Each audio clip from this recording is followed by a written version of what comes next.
Welcome back, everyone, to our late morning session. I just want to remind everyone out there on the web that you can feel free to tweet in those questions. We have someone writing them down and we'll answer them. So please feel free to tweet questions. So our next speaker is Dr. Bruce Simons-Morton, and he is joining us today via Skype from the United States. He is the chief of the Preventive Research Branch at the National Institute of Child Health and Human Development, where he directs an intramural program of research on child and adolescent health behavior. His current research emphasizes the causes and prevention of motor vehicle crashes among novice young drivers. For example, in the naturalistic teenage driving study, the vehicles of 42 newly licensed teenagers were instrumented with accelerometers and other such devices to assess driving performance over the first 18 months of their licensure. Another example of his work is the Checkpoints program. This program has been shown in a series of randomized trials to facilitate the adoption of parent-teen driving agreement and to increase parental management of novice teen drivers. Bruce is the author of more than 150 scientific papers, 3 books, and 18 book chapters. Please give a warm welcome to Dr. Simons-Morton.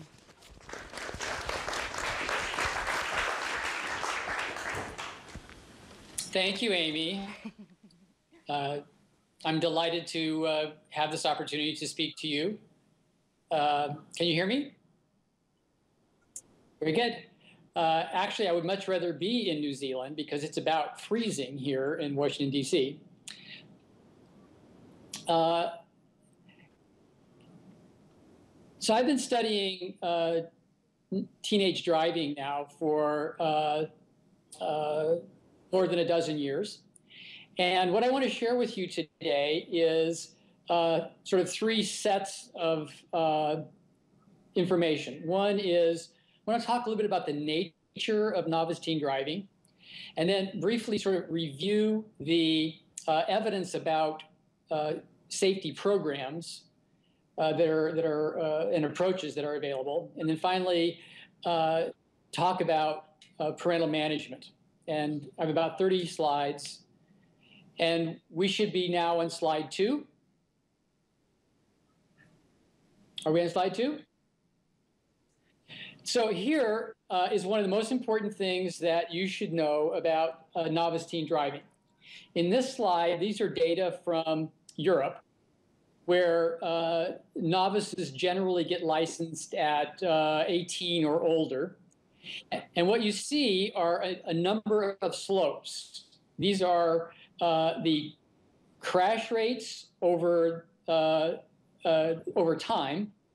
And what you should be focusing on is the dark black line that shows the 18-year-old crash rates. So those who are licensed at 18 have very high crash rates, and they decline very rapidly over a period of years, as opposed to those who are licensed at age 21, where the crash rates are not as high when they first get licensed, but they also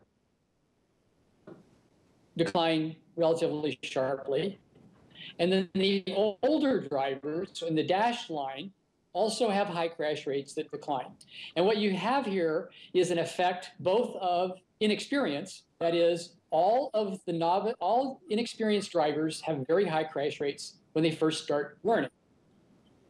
That shouldn't surprise any of us because, after all, driving is a very complicated task, and complicated tasks take a long time to learn. And when you first start learning a complicated task, you make a lot of errors, and that's what crashes are. They're errors in many cases.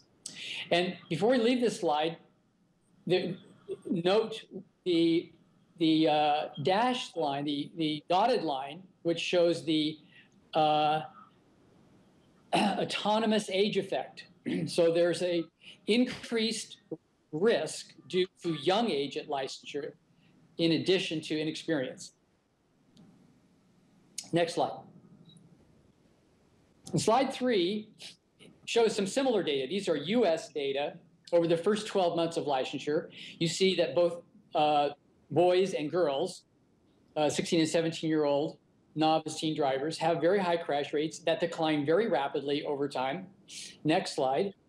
You should see now a red line above these crash rates, the slopes down. This is a typical learning curve. And what I'm trying to demonstrate here is that with respect to crash rates, there is a learning curve that's consistent with everything we know about complicated psychomotor tasks. All right, next slide. On slide 4, this is sort of an example of how novices are at particularly elevated risk for crashes. Are you hearing me okay? Great. So what you're viewing here is a test track. So this is a signalized intersection. It's a very nicely designed road, but there is no actual traffic other than what we would put on there intentionally. And what you're viewing is a stoplight that we can control. What we did was we took a sample of newly licensed teen drivers and another sample of adult experienced drivers, and we had them drive this course. And there was, in the vehicle that they were driving, after they had driven it for a while, there was a research assistant in the front seat. And as they approached the the signal for about the 4th time, we handed each driver a cell phone, and we asked them to dial a number and collect some information. You get the idea? And we did this at license when teens first got their license, and then 6 months later. Next slide. So this is slide 5, and what you see on the left hand is the stopping at the red light. So remember what we did was we gave them a cell phone, and then we turned the light yellow as soon as they started working on their cell phone. And what you see is the adult participants all stopped at the red light because they were very clumsy with the telephone. You gave them the telephone, they dialed one number, they stopped, they looked up, they dialed a couple more numbers, they looked up. By that time, they realized that the light was yellow and they stopped. However, only 68% of our teens stopped. Why? They were actually very good with a cell phone. You give them the cell phone, and they looked down, they dialed the number, they got the information, and many of them ran the red light. On the right-hand side, you see at 6 months later, all of the adults stopped. Again, only 70% of the teens. 30% of the teens made the same mistake even after 6 months of driving. So there's lots of, and so what this really illustrates is how important attention is. Next slide. Now, this slide shows the odds ratio of a crash of a variety of secondary tasks. Secondary tasks are the things besides, in addition to managing the vehicle that people engage in. And the interpretation of the odds rate, the way you calculate this is, I'll tell you more about the Nationalistic Teenage Driving Study in a minute, but for now, what you need to realize is that an odds ratio of 1 means there's no risk. We calculate this by examining all of the crashes and the secondary tasks that the drivers were engaged in when they crashed or had a near crash. And we compared that to similar situations when they drove, whether they were engaging in that task. So then you get a risk of that task, okay? And what you see is that dialing a cell phone increased the likelihood of a crash or a near crash, which is very similar to a crash, by a factor of almost 6. You're almost 6 times more likely to have a crash while dialing a cell phone than when you're not dialing a cell phone. Similarly, when you're reaching for an object in the vehicle in a way where your eyes are off of the road, your likelihood of a crash is about 5 times higher. Reaching for your phone, which is a very common thing among teens, very high risk of crash. Texting, 3.26 risk, 3 times greater risk. These are all things where the driver takes their eyes off of the road, and there's a whole literature that shows that the most dangerous thing about driving is when your eyes are off the road. You take your eyes off of the road, you're much more likely to have a crash than if you're paying attention to the road. And why is that? That's because when you're paying attention, you can respond to things, you can react. And when you're not paying attention, you can't. Next slide. So we're on slide 7, and basically I introduced to you just the last slide, the naturalistic teenage driving study. I want to tell you a little bit more about that. We were examining the driving performance of novice teen drivers. We had 42 volunteer teens who just got their license. We instrumented their vehicle with accelerometers, global positioning system, cameras, et cetera, and we followed them for 18 months. Next slide. On slide 8, you see the data acquisition system we used. So we had cameras in the car, so we knew who was in the car. We knew a lot about these teenagers. We knew everything about their driving for the first 18 months. Next slide. Here on slide 9, you see what we look at. Now, we collected these data. The data are actually stored in a CPU. We weren't watching what they were doing. It wasn't live. It was continuously recorded, and then we looked at the data later. So the drivers knew that they were being observed. They knew what was going on in the vehicle. Still, and we would then later look, and this slide shows that we could see the driver's eyes. We could see where they were looking, whether they were looking where the forward roadway or not. In the lower left-hand corner, you can see we could find out. We could identify what they were doing with their hands. Mainly whether they were manipulating an object, texting, or whatever. And then the right 2 shows the forward and the rearward roadway. And now I'm going to show you some data from that study, and I think you'll find it impressive. Next slide. Am I going too fast, or is this a good timing? Okay. All right, so this is a very dramatic slide. These are data about crashes and near crashes among teenagers, and their parents were also driving the same vehicle. So we could compare the risk of teens and their parents when driving the same vehicle over basically the same roads. And what you see at the top, so what we have is along the horizontal axis, we have 6 numbers. Those are quarters. So that represents a total of 18 months. First quarter is the first 3 months of driving, the second quarter is the next 3 months of driving, et cetera. And then we have the crash rate represented on the vertical axis. And what you see right at the beginning is in the first couple of quarters, teens had much higher near crash rates compared to their parents. In fact, the adult rates along the lower line shows that the adult rates were pretty low. Adults don't crash very often. Teenagers crash pretty often by comparison. You can see there was a decline in crashes among teens. They're learning, but still, even after 18 months, their crash rates were much higher than parents. And you can see that when you compare these rates overall, you get an incident rate ratio of about 4. Teens were 4 times more likely to have a crash overall this period than adults. Next slide. Slide 11, what we did was we divided up this group, this population of 42 teens into 3 groups.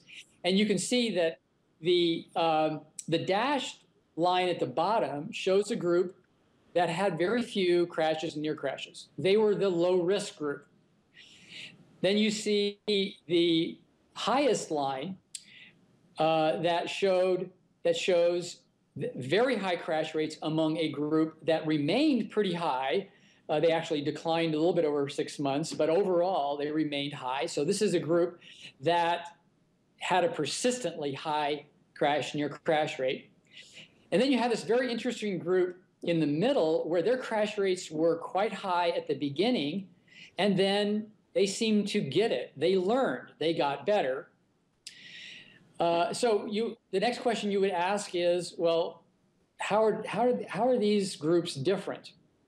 Other than their crash rates, the only things we could identify in terms of differences in the groups was that the low-risk group tend to drive with their parents a lot more. than the other group. So their parents were more attentive, I suppose. And the high-risk group had a lot more risky friends. That is, their friends engaged in high-risk driving and other high-risk behaviors. So there's sort of a social norm towards risky driving. Next slide. Here we are on slide 12, and it's the same slide layout, except that these are measures of elevated G-force events. Now, if you look at the relationship between elevated G-force events and crashes, the correlation is high, about 0.6, and so people who have a lot of these events, a high rate of these events, are much more likely to have a crash than those who have low events. Well, what are these? These elevated G-force event rates are measured by an accelerometer, and they're basically measured when you drive the vehicle in a jerky way, that is, mostly very rapid stops or sharp turns. Sometimes a yaw, which is a quick sort of adjustment maneuver when you sort of overcorrect. So we calculated all these and we looked at rates. And what you see is a pattern for elevated G-force event rates that was similar for crash, near crash in some respects. You can see that over time, the parents had very, very few of these. There is really no reason for an experienced driver to have an elevated G-force event unless they enter a dilemma zone and they slam on the brakes so you don't run the red light or something like that. It's actually a very unusual event for an experienced driver. But you can see that both our male and female teen drivers had very high elevated G-force event rates. And actually, they were fairly consistent over time. That is, they didn't reduce their rates. They tended to drive in a generally risky way most of the time. So we are tempted to conclude that teens do get better at crashing. That is, they reduce their crash rate, but they continue to drive in a relatively risky way. Now, maybe New Zealand teens are not the same as US teens, but I would be surprised if they were. Next slide. So here what we have is a pie chart that shows the sort of young driver problem with multiple causes. If you do the next slide, you should see the same slide, but you should have a circle around age and inexperience. And what that suggests is that age and inexperience are both a big part of the problem. So young age, lack of experience, this is a very big cause of crashes. Next slide. Here you should see the same pie chart, but you have a circle around exposure and driving conditions. Now, exposure is perhaps the biggest predictor of a crash. That is, the more anyone drives, the more likely they are to crash. However, the more one drives, the lower their rate of crashing. And so very, very experienced drivers, people who drive 20 and 30,000 miles a year, tend to be at very high risk of a crash because of so many miles, but they actually are pretty, their rate is relatively low. And so because novices don't drive that much, they are not that experienced and their exposure is very high. But also, not all driving conditions are the same. Certain driving conditions are much higher for all drivers. Driving at night, driving in inclement weather. I know it's always sunny in New Zealand, but in the US, we have inclement weather. Driving with teen passengers, all of these things increase risk. So driving conditions matters, not just the total exposure, but it's the type of exposure. The conditions that people are not familiar with, they tend to have more crashes. So this is the next slide. You should see slide 14. Shows the same pie chart and the novice teen driving dilemma, which is that safe driving requires substantial independent driving experience. Driving increases risk, and so the way to deal with teenage risky driving is, and the teens engage in a lot of risky driving, which is highly prevalent. It may or may not be intentional, but it's not totally predictable. The solution is to allow novices to drive mainly or only under less risky driving conditions. So that's the novice teen driving dilemma. You have to drive to get better, but if you drive, you're at risk, so their driving conditions should be limited. Okay, next slide. Here we are. Just a couple of slides on reviewing novice teen safety approaches. There are a handful of ways that we can reduce or programs that have been designed or approaches that have been designed for safety. Now, driver education claims to be a safety program, but it's really basically designed to prepare drivers for the driving examination, and it's been evaluated a lot. And unfortunately, the data are fairly clear that driver education, in every configuration that we know, does not really protect teens from risk of crashing during independent driving. And this is not to say that driver education is not a good program. It is a good program, but you have to understand that driver education does a good job of helping people learn to manage the vehicle, but driving safety is not about managing the vehicle. Safe driving is about attention and managing oneself as you drive. So we'll come back to that. So there's really no effect of driver education on safety, and there probably never will be unless driver education does some things differently, as we'll discuss in a moment. The second line in this slide shows other educational programs to sort of persuade teens to drive better or their peers to be better passengers. In fact, there have been a couple of passenger promotion programs. And the basic idea is to reduce risky driving, change attitudes and norms. And this seems like a reasonable thing. We do this in most areas, but so far there's no evidence that these kind of programs really have an effect. Next slide. Next slide, you should see the graduated driver licensing policy. And the point of graduated driver licensing is to limit exposure. And of course, New Zealand has a very proud tradition of being, I guess the birthplace of graduated driver licensing policy. And I think the policy was just changed recently to increase the age at which teens can get their permit, if I'm not mistaken. So in New Zealand, I believe you can get a permit at 16, hold it for 6 months, and then get an independent provisional driver's license. And what we know about GDL, every place that it's been evaluated, is that it has safety effects. GDL works. GDL is a very effective program. Why is it effective? Well, nobody's quite sure, but one of the reasons is GDL tends to delay licensure. And then it tends to reduce exposure to high-risk driving conditions, mainly late-night driving, in some cases teen passengers. So GDL is a very effective program. Next slide, please. This slide shows the bottom three things are parent-oriented safety approaches. Supervised practice, this is something that mainly parents do. The point is to facilitate driving skills. Whether the amount of supervised practice driving has an effect on independent driving safety is not known. We're doing a study on that now. The second to last thing is parental management.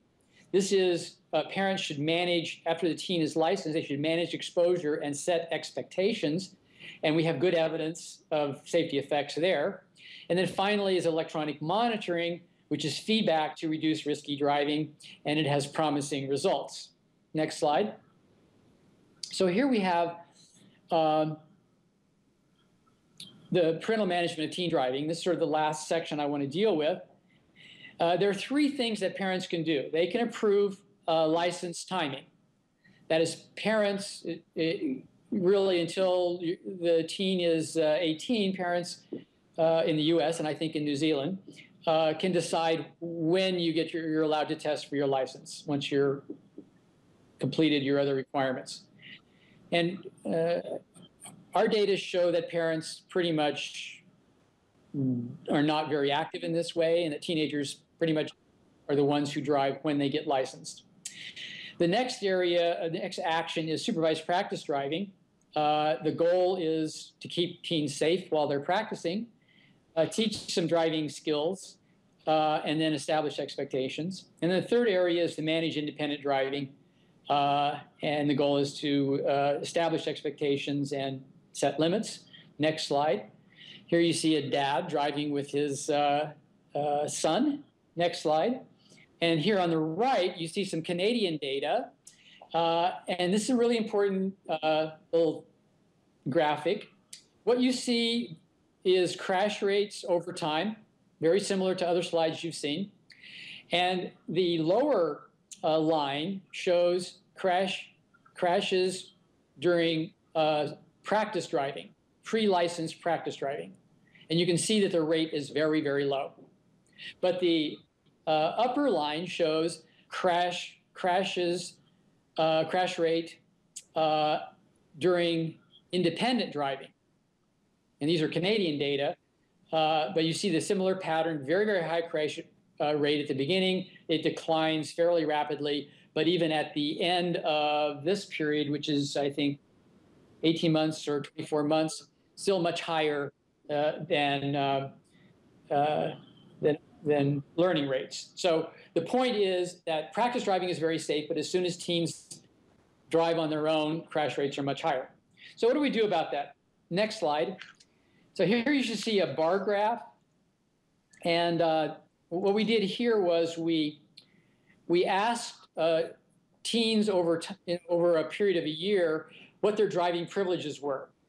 And we grouped these driving privileges into two categories. So this is what parents allowed, okay? And what you see, these are teens reporting. And what you see on the lighter colored bars on the left at 1 month, 3 months, 6 to 8 months, et cetera, is what we call trip limits.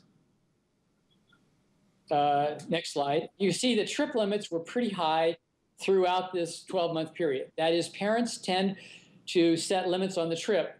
What are trip limits? Trip limits are when parents say, I want to know when you take the car, I want to know where you're going, and I want to know who you're going to be with, where you're going, and when you're going to be back. These are trip limits, okay? So parents were pretty good. They tended to almost always set limits on average. Unfortunately, trip limits are not safety-oriented. Trip limits are things that parents limit because that way they know what's going on with the teen, when they're going to be bad, how long they're going to have to worry, basically. Next slide. Here you can see that the risk limits, these are things like driving late at night, driving with multiple teen passengers, driving on high-speed roads, driving during inclement weather, and they were much lower than the trip limits, and they declined very rapidly over 12 months. So parents do set limits, but they don't seem to set limits on the most important safety factors. Next slide. We doing all right? So last several slides. This is a little schema of the checkpoints program. What we try to do here is to develop a program that would encourage parents and teens to adopt a parent-teen driving agreement. So we would do that through a variety of persuasive methods aimed at the mediators in the bottom box. And then we were hoping that parents would increase the limits that they set once the teen is licensed. Next slide. We should be on slide 21, are we? And what slide 21 shows is a parent-teen driving agreement.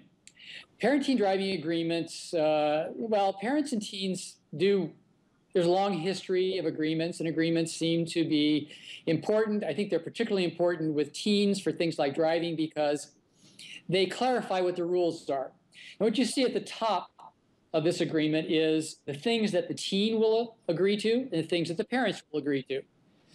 That's what makes it an agreement. And then down below you see at checkpoint 1, which is the first month of driving, the limits that the teen would have. These are limits generally much stricter than GDL would set. And the writing here is our writing. It suggests what we think would be the best limits, but parents and teens are free to adopt whatever limits they think is important. And then they can identify when you go from checkpoint 1 to checkpoint 2, and from checkpoint 2 to checkpoint 3. And the idea is, like with many things, that teens, as they demonstrate responsibility, they get additional driving privileges. Next slide. We've implemented this program in a lot of different places. In a recent study, we implemented the Checkpoints program in driver education. And basically, we invited the teen and the parents to come in during a driver education session. We showed them a video. We had a talk. We had them develop a parent-teen driving agreement. And it was a randomized trial. So those who were randomized to the experimental condition were much more likely to adopt a parent-teen driving agreement than those who were not. Next slide. This slide shows that we got very high rates of adoption of parent-teen driving agreement, and those were maintained over 6 months. So when people are exposed to the Checkpoints program, they tend to adopt the agreement, and it tends to maintain for a while, and we think this is very promising. Next slide. We should be on slide 14 now. And this shows in the state of Connecticut, the Checkpoints program with a fairly large sample. And it shows on the left the intervention teens and parents, the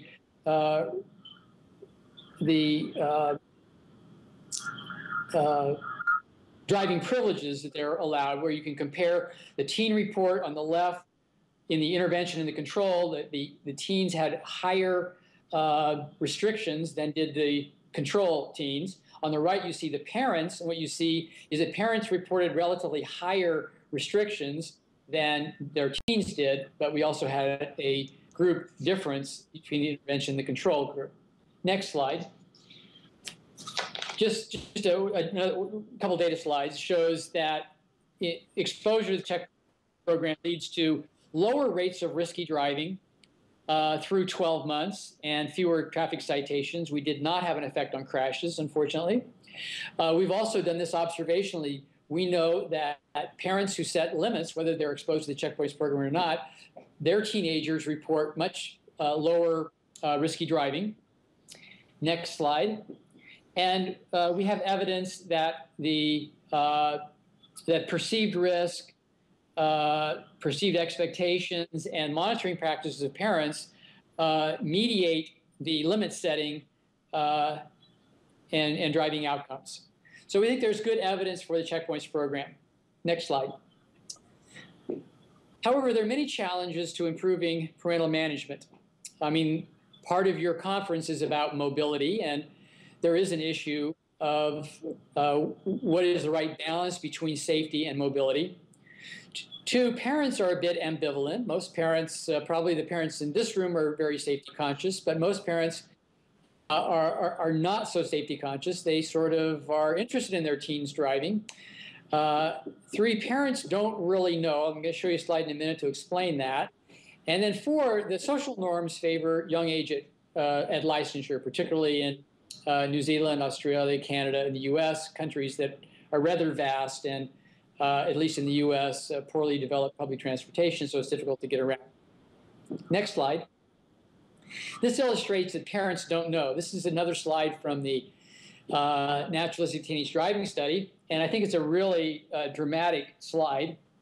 What you see in the, again, over time, over 18 months, and then you see the elevated G-force event rates of parents in the bottom line. And you can see they had very low rates. And then you see the upper line shows the rates that, the elevated G-force event rates that I showed you earlier that teens have when there are no passengers in the car. And then you see the elevated G-force event rates in the middle one which is teens driving with their parents. And what do you see? When teens are driving with their parents, their rates are just like their parents, very low. And what this slide illustrates is that teens can drive in a low-risk manner. But when they're on their own, they don't. This is not to impugn teens. It's just naturally teens don't drive the same way on their own as they do when they're with their parents. Next slide. This is a Zitz cartoon on authoritative parenting. So Zitz says, "Don't you trust me, Mom?" She says, "Of course I do." He says, "Well, then why are you always checking up on me?" And she says, "To make sure I should keep trusting you." Well, there are a lot of parents can't really monitor their teens directly. Teens have way too much independence, so there's only a few ways that parents can really check up on their teens. And that one way is through talking with them about driving. Another is by driving with them. There is one other way, and that is to put cameras in the car. Next slide. There are commercially available event recorders that provide feedback on elevated G-force events and enable parental monitoring. You see in this slide, I don't know if it's very vivid, but there's a little green light on this device, and this is mounted right on the rearview mirror. And then when you exceed a G-force, usually 0.5, that is, you take a turn very sharply, or you slam on your brakes because you're stopping late, what happens is there's a red light that blinks and tells you the video is being saved. So this is continuous recording, but it's only, the data are only saved around the event, a few seconds before and a few seconds after the event. And then, next slide. What happens in this DriveCam program is the family gets a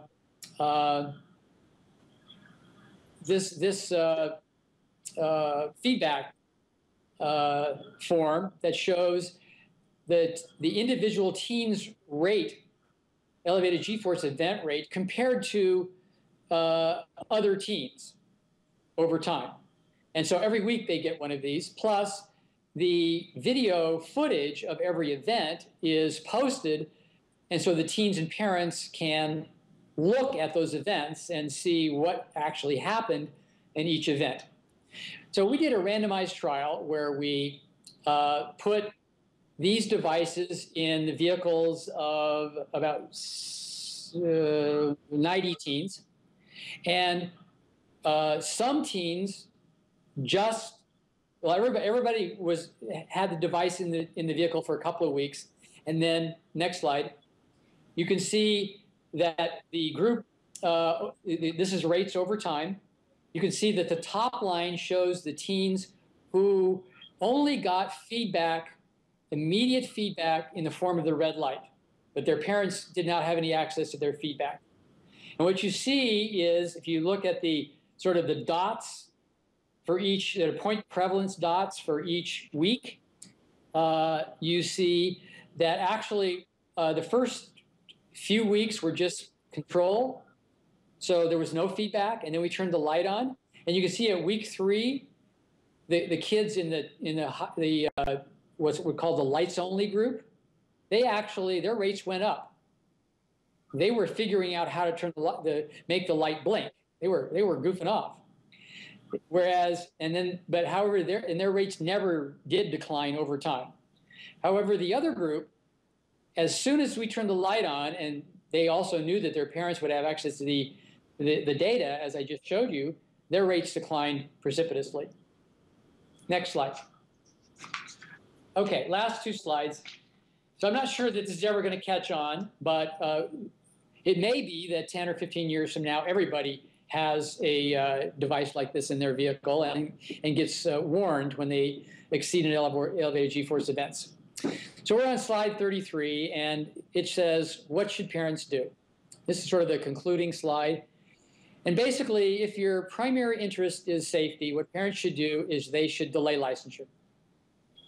Everyone knows that a teenager is much more mature at 17 than at 16. at 18 than at 17. So delaying licensure is good. Not only that, but it reduces exposure. Secondly, parents should establish safety expectations about risky driving, passenger limits, road conditions, night curfew, secondary tasks. And then finally, parents should monitor performance once teens are independently licensed. Next slide.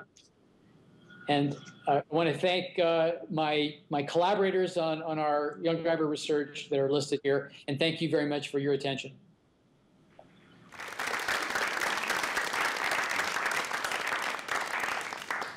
Bruce, thank you for that. Everything was very clear, and slides were very well synchronized, so the technology worked.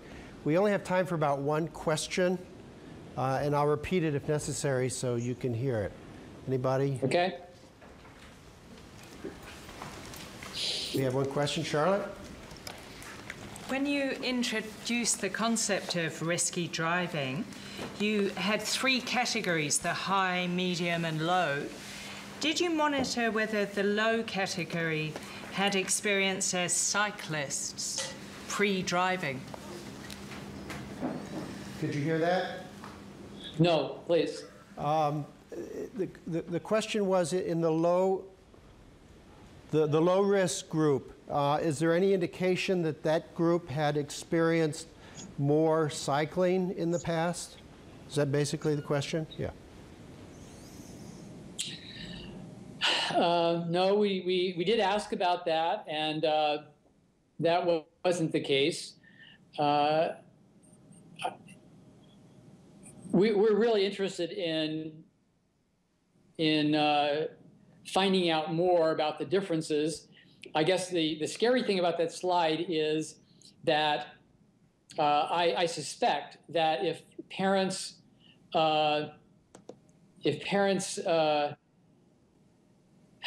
were to judge whether their teen was high risk or low risk, there would be a lot of error. I don't think it's a matter of doing a lot of cycling, although that is really untested. We did not find that effect.